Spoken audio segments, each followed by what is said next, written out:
Hi, I'm Tim, and welcome to What You Want. Thanks for logging on. Today, we're looking at the Bvlgari Sotiro Bulgari 125th anniversary, one of 125 pieces, 42 millimeters in 18 karat yellow gold. Released in 2009, the Sotiro Bulgari collection pays tribute to the legacy of the man who founded the great Bulgari jewelry and watch concern. Now, although the company was 125 years old and had been producing luxury timepieces since at least the mid-1920s, the Sotiro Bulgari collection was an earnest effort, continuing to this day, to infuse the Bulgari DNA with real fine watchmaking credibility. And they started off with a running start with this 125th anniversary. Again, one of only 125 pieces crafted in 18 karat yellow gold. It's beautifully proportioned and beautifully detailed.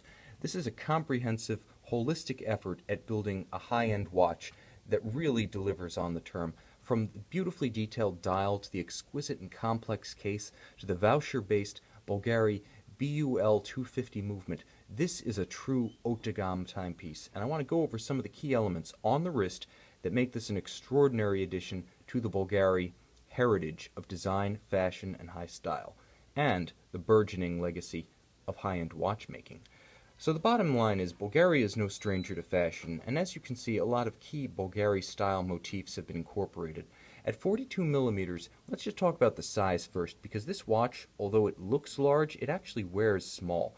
Only 11.5 millimeters thick.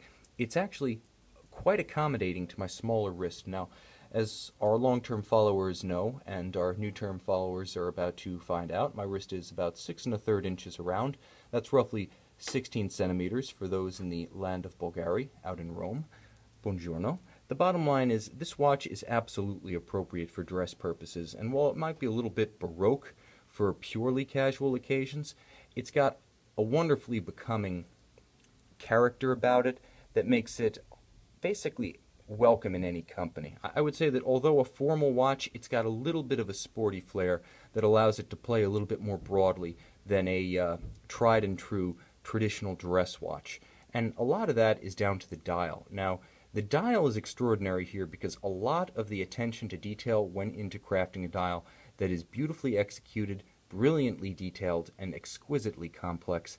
And a lot of that is due to the amount of finishing, much of it movement style finishing, that's evident in the dial. Now, I'm going to relax from the wrist for a moment just to point out some of these details. Now, if you look at the vertical striations, this is a sort of almost like a cote de Geneve, but blazoned on the front of the watch. These Bulgari arches that partition the dial outboard of the cote de Geneve guilloche, they actually have a beautiful straight-grained finish to them, and screws, 4 of them, with polished heads and chamfered slots, quite beautifully done with applied Roman and stick indexes and numerals, all in corresponding 18 karat yellow gold. The hands, which are sword style, are nevertheless beautifully detailed inasmuch as they are skeletonized, not loomed. The cutout that would normally be loom on a sports style watch is here a skeletal element that adds a light airy feel to the dial and almost a gossamer quality to the hands. This is well done, and although it could be overwrought and clumsy if it weren't so beautifully done at the micro level, Bulgari succeeds on each level. As you zoom in closer and closer with the loop, this watch really pleases and it really impresses. You can see when you get close to this watch under 10 power magnification how close the tolerance is between the Bulgari marquee at 12 o'clock and the cutouts around these little arch dividers of the dial. It's beautifully even. The metal edges are all chamfered, very subtly, but very definitely. You can see this under magnification. A lot of time was spent making sure that this dial looks better the closer you get to it. So while it's outwardly impressive, it's really a close range that it rewards. And get close again, because you can see that there is a circular guilloche, almost as if it's continuing around the dial, only to be cropped out by this one portion, or I should say revealed by this one segment. It's an incomplete segment of what would normally be a circular concentric guilloche pattern, but it's exclusive to this side of the watch at 9 o'clock, and it balances out the date window at 3 o'clock. Again, Bulgari puts a lot of thought into balance here. Romans at 12, Romans at 6. The guilloche pattern, the concentric circles here at 9, the date window here at 3. 4 bolts placed with regular spacing, opposing arches. The idea of the arch being that Bulgari is a company with strong Roman roots, and the arch is emblematic of Rome, Roman craft, Roman art, Roman science, Roman architecture. It's exactly the kind of visual statement with real substance and history that Bulgari wanted to associate with the Sotiro Bulgari collection. Now, as you roll the case over away from that extraordinary dial, which I should mention has multiple levels, multiple layers, and multiple finishing, when viewed up close, it really rewards repeated viewing.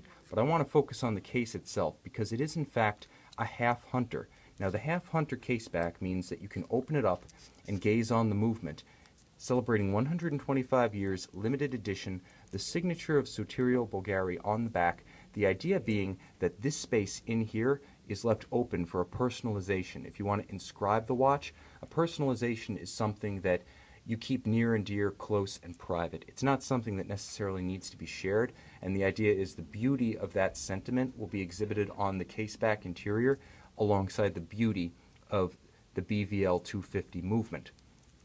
Let me back up for a second, because the watch also features unique lugs. Now, the lugs are modular. They're very light and they're very spare considering the mass, the visual mass of the case. They're angled, and all of the bars themselves, the bars retaining the strap, are screwed in, so there's outstanding resilience and outstanding security here.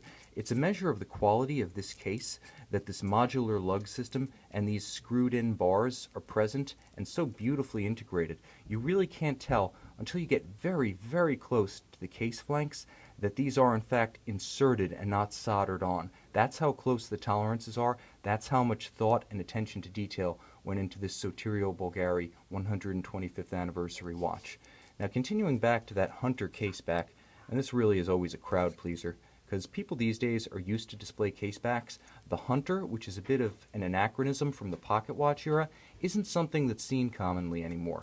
But once you get past the swinging door, and it really does add weight to the watch, you realize when it's on your wrist just how much extra mass a solid caseback, a traditional solid style or hunter caseback, adds to a gold watch.